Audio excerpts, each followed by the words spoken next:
जय गुरुदेव नाम प्रभु का, जय गुरुदेव नाम प्रभु का, प्रभु का प्यारा नाम, जय गुरुदेव नाम, प्रभु का प्यारा नाम, जय गुरुदेव नाम प्रभु का।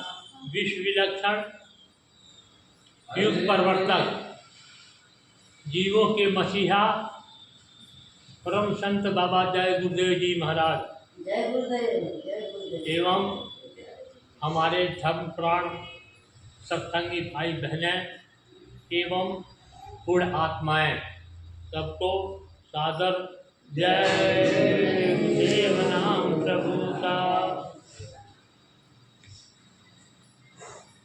जब तक संत सद्गुरु नहीं मिलते जीवात्मा को, तब तक महात्माओं की बात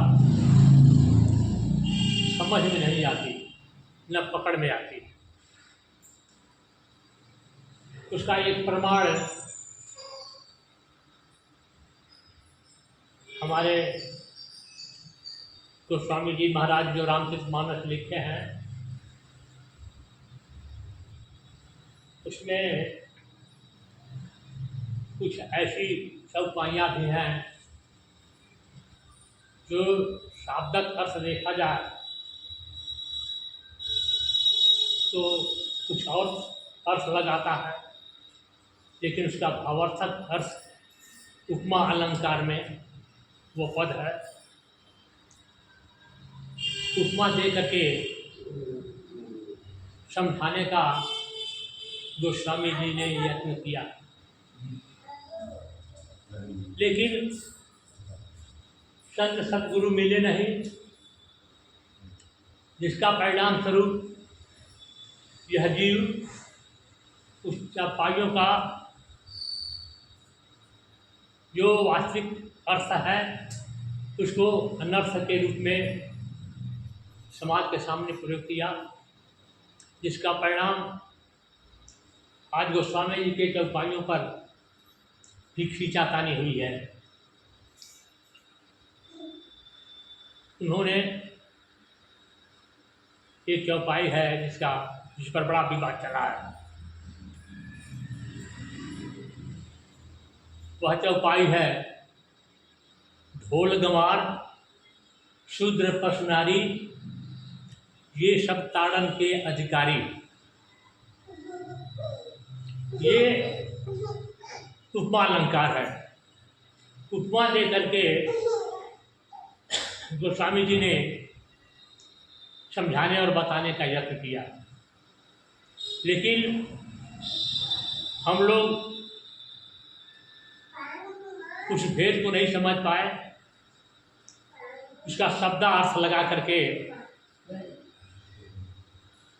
हम उन चौपाइयों पर खींचातानी करते हैं, लेकिन उसका वास्तविक अर्थ उपमालंकार में लिखे हैं, क्योंकि इस पुस्तक का नाम ही है रामचरित मानस। मानस माने होता है मनुष्य, और राम शब्द को भगवान मान लिया गया, और चरित्र माने जीने का जो चरित्र है, किस तरह से मनुष्य शरीर में जिया जाता है, उसका अवलोक ये रामचरितमानस है। तो जब रामचरितमानस में मनुष्य से संबंधित जब रामायण लिखा गया, तो गोस्वामी जी ने ढोलक पर तो लिखा नहीं, कि क्योंकि ढोलक तो जड़ है। गंवारों के बारे में तो लिखा नहीं, क्षुद्रों के बारे में तो लिखा नहीं, नारियों के बारे में तो लिखा नहीं। उन्होंने तो लिखा कि रामचरितमानस पर लिखा है ना। और जब रामचरितमानस के हिसाब से जब देखेंगे तो ढोल गंवार शूद्र पशुनारी ये शब्द ही मानव शरीर पर ही लिखा गया। गोस्वामी जी ने ढोल इस शरीर को कहा कि शरीर ढोलक है। जैसे ढोलक को कलाकार जितना ही बढ़िया कलाकार होगा, ढोलक के अंदर से उतना ही बढ़िया और सुंदर आवाज़ निकालेगा।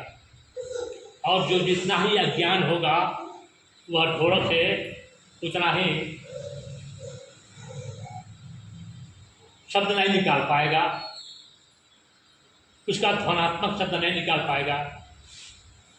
वह कला जो होती है, कला के हिसाब से ही निकलेगा। तो कहने का मतलब जो स्वामी जी ने ये मानव शरीर को ढोल बताया, ये मानव शरीर ये ऐसा ढोल है, इसको जैसा बजाएं, जिस तरह से बजाएं, जैसा बनाना चाहें अच्छा से अच्छा बना सकते हैं। शरीर को खराब से खराब बना सकते हैं, शरीर को स्वस्थ से स्वस्थ बना सकते हैं, शरीर को रोगी से रोगी बना सकते हैं इस शरीर को। और इसमें लिखा कि ढोल शरीर है और शरीर के अंदर रहने वाला ये गंवार। गंवार कौन है इस शरीर में? जिसकी बुद्धि गंवार है। गंवार उन्होंने बुद्धि को कहा। ढोल गंवार अशुद्ध, शूद्र जो है विचार, विचारों को शूद्र कहा। जिसके विचार क्षुद्र हैं उसको कहा ढोल गंवार शूद्र। और पशु नारी, जिसकी नारी माने होता है इंद्रियां। नारी माने आध्यात्मिक शब्द के आधार से नारी जो है, नारियों को कहा गया है, और नारी जो है इंद्रियां। तो इंद्रियों को पशु नारी, जिसकी इंद्रियां पशुवत हो गई है। ढोल गंवार शूद्र पशु नारी, जिसकी इंद्रियां पशुवत तक हो गई है।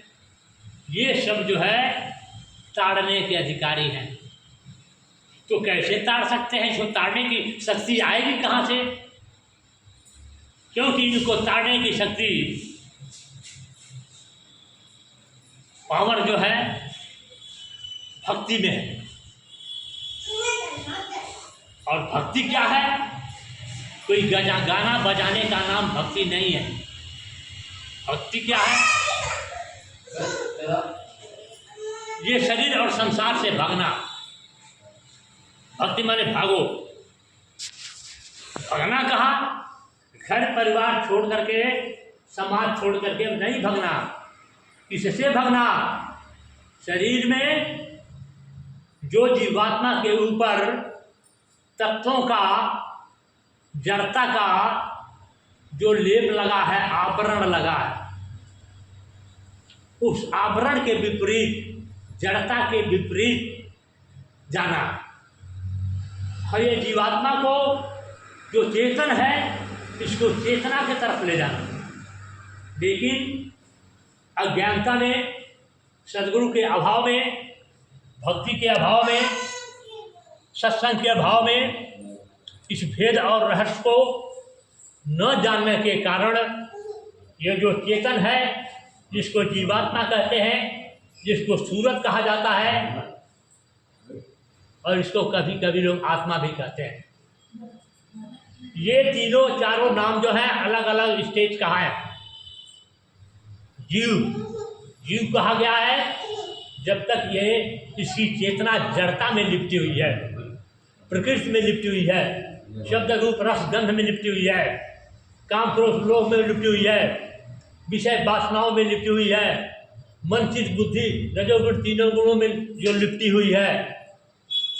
जब इसकी धार चेतना की शक्ति जब इसमें लिपटी रहेगी, इधर उसका प्रकाश रहेगा, तो ये सब संचालित होंगे, ये अपना अपना काम करेंगे, क्योंकि इनको शक्ति चेतना से मिल रही है। और जबकि ये सब जड़ हैं, इसमें स्वयं की कोई चेतना नहीं है। ये तो चेतना के वजह से यह सब, ये जड़ जो प्रकृति है, यह चेतन बना हुआ। अगर जब भी इस जगहों से, जड़ता से चेतना निकल जाती है तो ये जड़ हो जाती है। और ये जड़ता से, चेतना से कोई संबंध नहीं है, कोई संबंध नहीं है। जिसको मालिक ने कहा, गुरु महाराज ने इशारा किया, यहाँ तक कि सभी संतों ने इशारा किया और कहा कि तू चेतना,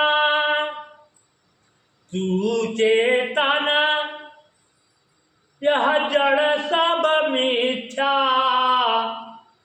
क्यों कर में मिलानी सुराती, तू दुखी रहे हम जानी सुराती, तू दुखी रहे हम जानी। जड़ता से और चेतना से ये दोनों का मिलाप हो गया और इस मिलाप के कारण ये चेतना में एक पर्दा लग गया। चेतना पर्दे के अंदर चली गई और उस पर्दे के अंदर से अपना काम करती है। तो इसके ऊपर जो पर्दा है जड़ का, चेतन का,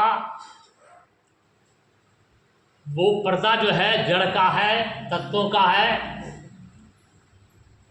वह जो पर्दा है वह सक्रिय हो गया और जब सक्रिय हो गया तो जिसका जो स्वभाव है उधर ही लेकर के जाएगा। ये पांचों विषयों का जो स्वभाव है, चेतना की मिलौनी से पांचों विषय भी सक्रिय हो गए तो पांचों विषय अपने अपने तरफ खींचते हैं। शब्द अपने तरफ खींचता है, रूप अपने तरफ खींचता है, रस अपने तरफ खींचता है, गंध अपने तरफ से खींचता है, स्पर्श अपने तरफ खींचता है। चेतना को ये पांचों जो शब्द रूप रस गंध हैं, ये अपने अपने तरफ खींच करके और चेतना को अपने अपने स्वभाव में, अपने अपने रूप में मिलाते हैं, अपने तरफ ले जाते हैं। जबकि ये तो थोड़ा सूक्ष्म है, शब्द रूप रस गंध स्पर्श, ये स्थूल नहीं है, सूक्ष्म है। लेकिन उसी पांचों तत्व से, शब्द रूप रस गंध स्पर्श से अग्नि जल पृथ्वी वायु आकाश बनी है और इस पांचों तत्व से इस शरीर का निर्माण हुआ है। अग्नि तत्व का रूप है, रूप से अग्नि तत्व बना है और अग्नि तत्व में भी 5 प्रकृतियां हैं, जिसमें सबसे मोटा है, उसका स्वभाव क्रोध है, भूख है, प्यास है, जलन है, ये अग्नि तत्व का स्वभाव।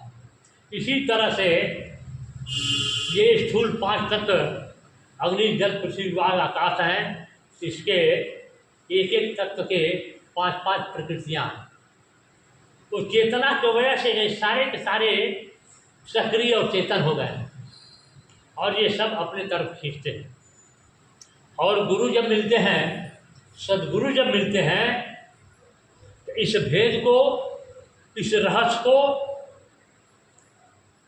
इस कारण को हमें आपके सत्संग के माध्यम से बाहर से समझाते हैं, थ्योरी की तरह से बताते हैं और इससे चेतन का संबंध जड़ता से कैसे अलग होगा, इसके संबंध में सत्संग के द्वारा और साधना के द्वारा इस जड़ को चेतन से अलग करते हैं।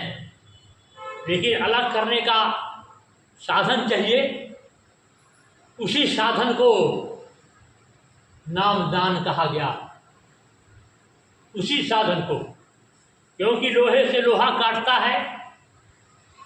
इसी तरह से जो पांचों विषय हैं, पांचों विषयों को काटने के लिए भी हथियार चाहिए, तो वह हथियार ही हमारा वो मंत्र है, हमारा वह साधना की पद्धति है, जो ये शब्द रूप रस गंध स्पर्श है, ये जड़ता का है, जड़ता से उत्पन्न हुआ और चेतना पर हावी है।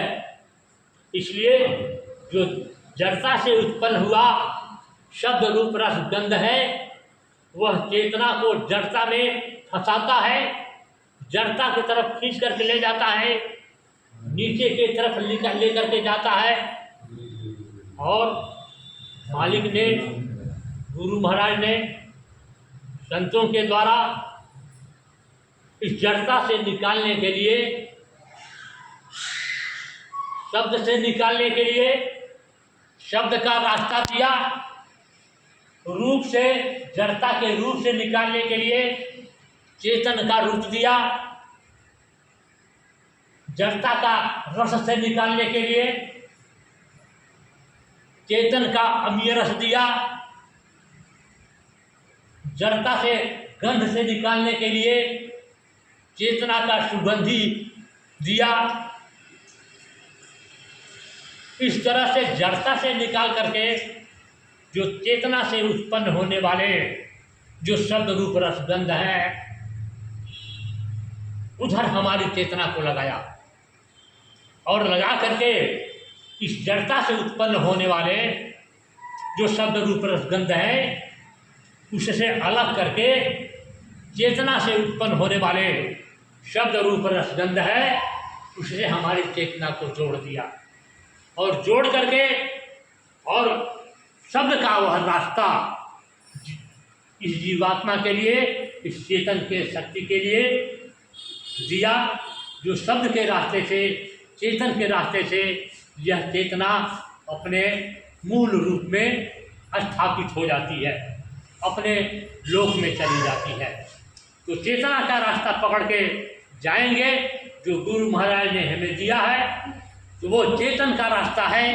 लेकिन वह मालिक जिन्होंने जीवात्मा को सत्पुरुष से भक्ति के फल स्वरूप लाया और जड़ता का मसाला तैयार करके और जीवात्मा को जड़ता में बांध दिया और जड़ता के तरफ जाने के लिए इस शरीर में साधन बना दिया, जिसको शरीर की दरवाज़ा कहते हैं, जिसको इंद्रिया कहते हैं। और अंदर की तरफ जो चेतना के तरफ जाने वाला जो शब्द रूप रस गंध का रास्ता था, उसको ब्लॉक हो गया और जड़ता से उत्पन्न होने वाले शब्द रूप रस गंध में हमारी चेतना फंस गई। ये जड़ता में है, जड़ता से उत्पन्न होने वाले, तो जब हम उसमें फंसे, हमारी चेतना उसमें उलझी, तो ये जड़ता के तरफ जाएगी, क्योंकि चेतना इस तत्वों से, शरीर से छूटेगी। सबको छूटना है, क्योंकि यह मृत्यलोक है। मृत्यलोक मतलब मरने का स्थान है। मरने का स्थान का मतलब जहाँ जन्मना होता है वहीं मरना होता है। ये जन्मना और मरने का यह लोक है। तो समय के अनुसार ये जो मानव शरीर बड़े भाग से मिला है, इसीलिए मिला है इस भेद को, इस रहस्य को, इस बोध को, इस ज्ञान को सदगुरु के द्वारा, मालिक के द्वारा, सदगुरु के द्वारा समझ करके, जान करके और साधना के द्वारा, अभ्यास के द्वारा, संयम नियम के द्वारा, होश में रह करके जीवन जीने के द्वारा, कि हमारी चेतना, हमारा आकर्षण जो है जड़ता से उत्पन्न होने वाले विषयों की तरफ जा रहा है, कि चेतना से उत्पन्न होने वाले उस शब्द के, उस चेतन की तरफ जा रहा है। इसका हमें आपको होश रखना है, ध्यान रखना है। अगर ये जड़ता में जा रहा है तो समझिए ये बंधन का कारण होगा। अगर यह अंतर्मुख गुरु के बताए हुए जो अंतर्मुख जाने का जो रास्ता हमें मिला है, अगर उधर जाता है हमारा मन, हमारी बुद्धि, हमारी इच्छा, हमारी चाह अगर उधर लगी है तो चेतना उधर जाएगी। हमारी इच्छा, हमारा चाह, हमारा लगन, हमारा आकर्षण, हमारी इच्छा जब जड़ता को की तरफ रहेगी, उसे पाने के चक्कर में रहेंगे, तो फिर हमारी चेतना जड़ता में जाएगी। ये जड़ता में जो है, जड़ता से उत्पन्न हुआ शब्द रूप रस गंध से उत्पन्न हुआ काम क्रोध लोभ मोह अहंकार, ये जो है ये स्थूल रूप बना करके हमारी चेतना को जड़ता की तरफ खींचता है। और इसका परिणाम होता क्या है?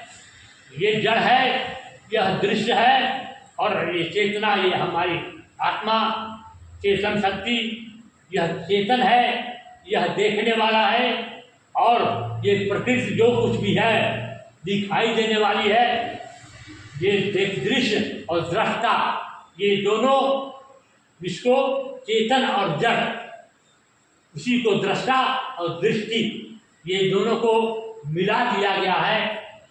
इतना मिला दिया गया है, इसका भेद, इसका पता इस जीव को नहीं मिलता जब तक सद्गुरु मिलेंगे नहीं, उनका ज्ञान मिलेगा नहीं, उनका सत्संग मिलेगा नहीं, उसके अनुरूप हम चिंतन मनन साधन भजन सुमरन छालन में रखेंगे, होश में नहीं रहेंगे, तो हमारी स्थिति क्या होगी? जड़ता की तरफ जाएगी। इसलिए हम सब लोग बड़े भाग्यशाली हैं। ये मानव शरीर वर्तमान में है, और वर्तमान में हमें सद्गुरु मिले हुए हैं, और ये भक्ति जो है, भक्ति न भूतकाल में होती है और न भविष्यकाल में होती है। भक्ति वर्तमान में होती है। दृष्टि और दृष्टा का जागरण वर्तमान में होता है। आप दृष्टा हो, आप देखने वाले हो, आप इधर भी देख रहे हो, उधर भी देख रहे हो, आप न काम हो, न आप क्रोध हो, न आप लोभ हो, न आप मोह हो, न आप अहंकार हो, न आप शब्द हो, आप रूप हो, न आप रस हो, न आप गंध हो, न आप स्पर्श हो। इस सब को देखने वाले आप हो। आप बीच में खड़े हो, आप जो है दृष्टा हो, और ये सारा का सारा प्रकृति है, यह दृश्य है। लेकिन यह दृश्य दृष्टा का जो भेद है, ये दृश्य जो है दृष्टा दोनों एक में मिल गया है, पता नहीं चलता है। इसलिए इसके लिए अभ्यास की जरूरत है, आदत की जरूरत है। इस अभ्यास आदत के लिए हमें आपको जो है सत्संग और साधना मिला, और हर क्षण 24 घंटा आप देखते रहिए। ये क्या है? मन को देखिए। मन क्या है? ये विचारों का समूह है, इसके सिवा मन कुछ नहीं है, सिर्फ एक विचारों का समूह है। इस समूह में हम विचारों में जो है फंसे रहते हैं। ये जो है बुद्धि में फंसे रहते हैं। जो सत्वगुण है, हम रजोगुण में फंसे रहते हैं। जो निर्माणकारी शक्ति है, हम तमोगुण में फंसे रहते हैं, जो विनाशकारी तत्व है। ये सारे तत्व, तीनों गुण, ये सब जो है इस सूरत से, इस चेतना से सक्रिय होते हैं। उसमें चेतना का संचार होता है, और वह चेतना किधर बहती है? तमोगुण की चेतना। जब हमारी चेतना से उनको चेतन मिलता है, तो तमोगुण जो है हमें विनाश की तरफ ले जाता है। वही जब शक्ति रजोगुण से मिलती है, तो वह रजोगुण जो है हमें निर्माण की तरफ ले जाता है। और वही चेतन, वही दृष्टा, वही पावर जब सतोगुण से मिलती है, तो हमें पालन की तरफ ले जाता है। इस तरह से ये हमारे स्वयं की चेतना से, ये आत्मा की चेतना से, इसको जीव कहते हैं, आत्मा कहते हैं, सूरत कहते हैं, इसी की वजह से ये सारा संसार चेतनमय दिखाई दे रहा है। और इस संसार के सारे कारीगरी, अच्छे से अच्छे, वैज्ञानिक से वैज्ञानिक, और जो कुछ भी कार्य हो रहा है, ये सब जो है चेतना के, चेतनता से, प्रकाश से यह सब सारा संसार चल रहा है। और यह चेतना जो है आकाश तत्व है। बाकी आकाश तत्व के अंदर ये जो है रचना दिखाई दे रही है, ये बादल की तरह से है। ये हमेशा परिवर्तनशील है, हमेशा आती जाने वाली चीज़ है। और कभी काला बादल, कभी सफ़ेद बादल, कभी भूरा बादल, कभी बारिश, कभी जो है बिजलियों की टंकार और क्या क्या जो है आकाश के नीचे सब होता रहता है, लेकिन आकाश से उसका कोई संबंध नहीं है, वह होता रहता है। उसी तरह से हमारी चेतना जो है वह स्वतंत्र है, वह किसी से उसका कोई संबंध नहीं है, लेकिन उसके अधीन उसके अंदर ये सारी क्रिया तत्वों की हो रही है। ये काम क्रोध लोभ मोह अहंकार मान बड़ाई तेरा मेरा ये सब हो रहा है, जबकि यह तेरा मेरा भी यह भी यही ब्रह्म है, यह भी तेरा मेरा जीवात्मा का कुछ नहीं, कोई संबंध नहीं। ये सिर्फ संबंध जड़ से और शरीर से और ये मन और शरीर का ये पसारा है। जो हम संसारिक तत्वों के वजह से, तत्वों के मिलने से, तत्वों के बिछड़ने से, तत्वों के हेरा फेरी से हमें जो है सुख दुख का अनुभव होता है, यह भी मन और शरीर तक ही सीमित रहता है, उसका संबंध आत्मा से कोई भी नहीं है। इसलिए उसी आत्मा को जगाने के लिए, जड़ता से निकालने के लिए हमारे गुरु महाराज संत सद्गुरु आते हैं और इस जीवात्मा को यहाँ से जड़ता से निकालते हैं, जड़ता की रचना से निकाल करके हमें चेतना के रचना में ले जाने का यत्न करते हैं। इसलिए उस महान प्रभु जो आया इस मृत्युलोक में वर्तमान में, और उन्होंने जय गुरुदेव नाम का संबंध जो है उस पावर से, उस दयाल अंग से, उस प्रभु से जोड़ करके साधना करके उस शब्द को उस चेतना से जोड़ करके और फिर उस शब्द को हमारे तक पहुंचाया और उस शब्द की साधना, शब्द का जो है ज्ञान हमें दिया, रास्ता दिया। और ये जय गुरुदेव नाम प्रभु का है। इसे यह रास्ता अन्य अन्य युगों में जो संत रहे हैं उन्होंने साधना करके नाम को प्रकट किया। इसलिए त्रेता में राम नाम प्रकट किया, द्वापर में उस समय के महात्माओं ने किस नाम प्रकट किया, सतयुग में वह हरि नाम प्रकट किया महात्माओं ने, और कलयुग में महात्मा जो है जो साधना करके उस अनामी प्रभु का नाम जिसका कोई नाम ही नहीं है, उसी का यह नाम जय गुरुदेव उन्होंने रखा और इन जीवों को जय गुरुदेव नाम दिया और जय गुरुदेव को पाने वाला भेद दिया। वह अनामी का भेद जय गुरुदेव नाम से ही इस जीवात्माओं को मिलेगा, मिल रहा है। और जो भी साधना पद्धति, सेवा, सत्संग, ध्यान, भजन, सिमरन प्रेम से लगे हैं और जो संसार को नगण्य मानते हैं और परमात्मा को, अपने जीवात्मा को मुख रखते हैं, संसार को पीछे रखते हैं, परमात्मा को आगे रखते हैं, वो जीवात्माएं परमात्मा में आगे रहेंगी। और जो जीवात्माएं संसार को आगे रखता है उसके लिए यह संसार आगे रहेगा, और जिधर जो आगे रहेगा उधर ही यह जीवात्मा जाएगी। क्यों? ये संसार की इच्छाएं कभी पूरी नहीं होगी, ये हमेशा से अधूरी रहेगी, अधूरी रही है, हमेशा अधूरी रहेगी। जो अधूरापन में रहेगा, अधूरे में जिएगा, अधूरे में शरीर छोड़ देगा, उसी अधूरे को पूरा करने के लिए फिर अधूरे संसार में आना पड़ेगा और फिर वह अधूरापन हमेशा लगा रहेगा।